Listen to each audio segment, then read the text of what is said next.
Today we're on a mission to find the best banh mi in Boston. And we're going to 3 of the best places you can go: Dorchester, Chinatown, and Malden. The idea is to let you know who's the real deal and who's the fake. And now that we know the rules, let me tell you a little bit about the history of the banh mi sandwich. And if you've never had one, give me a second to explain why you need to go get one today. Back in the 19th century, when France occupied Vietnam, the French brought over their iconic baguettes, which everyone knows as that iconic bread you get when you go to France. And the Vietnamese mixed it with their incredible flavors to create the iconic sandwich banh mi. Which brings me here. My hometown of Boston has a growing population of Vietnamese and Vietnamese culture. My first stop is Ballet Restaurant in Dorchester, Massachusetts. This place is well known for having a great banh mi sandwich. People like Guy Fieri has gone there on Triple G and many others, which is really cool, but hey, look how fast these girls put these sandwiches together. I asked the girl here if they're always really busy, and she said even when no one's here, they're busy because online orders never stop coming in. And these were all the good signs I was looking for. I can't wait to try this sandwich. All right, we got our bag of coffee, and we got our banh mi's. Oh, okay. Here it is.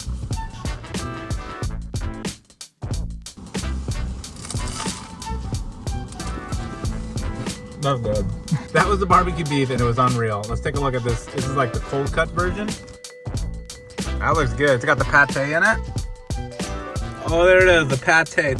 The pate is like clutch in a banh mi. It's not even a banh mi without the pate. Pate, by the way, is liver. It's like blended up liver, so it doesn't sound good, but the way they do it, it does taste good. If we had to give this a rating 1 through 10, I would give this, well, actually, you go first. What are you gonna give this? 9. A 9. A 9. I guess we are setting the bar pretty high today. I'm gonna give it a 7.5. I might come back and raise that because it is so good, but I'm scared that if I gave it a 9, if I go have something better, I has to be a 10, and I don't know if it's. I think we can both have the ability to change this rating later if we have better. I don't know if we will though, because this place is one of the best places in Boston to get a banh mi.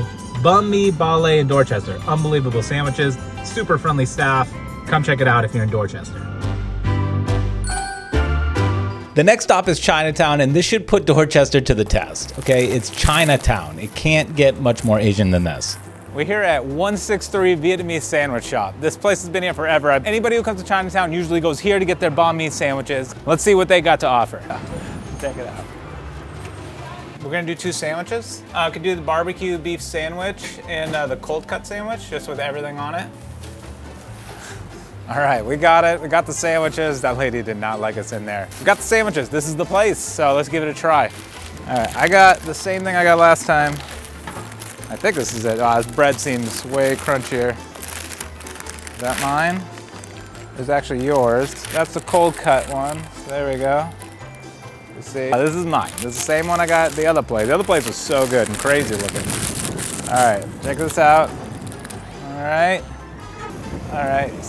Oh, the meat looks pretty good. All right, I mean, let's give it a try. It's pretty good to me. Doesn't look too bad. See how it is. This bread though.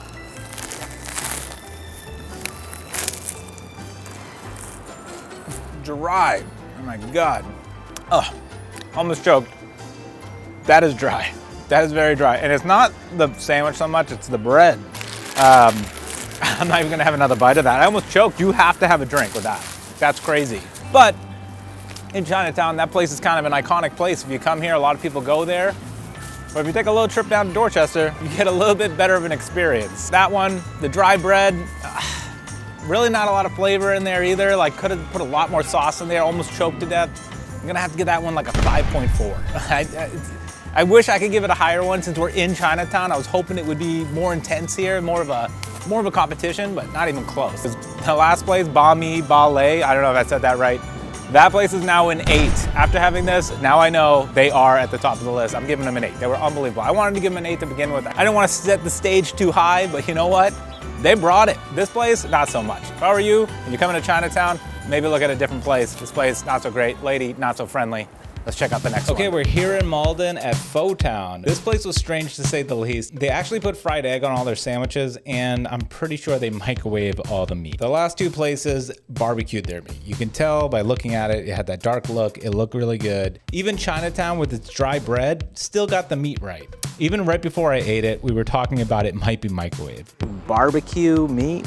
I wonder if they microwaved the thing, you know? Regardless, I had to give it a try, even if that meant death. And it was just as I assumed. It was not good. It was bad. I'm gonna give this one a 2.2. This place is most definitely fake. But in the end, we found Bale Banh Mi, which was fantastic. The best place I think you can really go to in Boston. And also Chinatown. There are other places, and I need to check them out next time I come by. But as far as 163 Vietnamese Sandwich, I don't know. They probably used to be really good. Something isn't going right. My recommendation, if you're coming to Boston, stop by Dorchester. It's like a 10-minute drive from Boston. You won't regret it, and you'll have one of the best banh mi's you've ever had.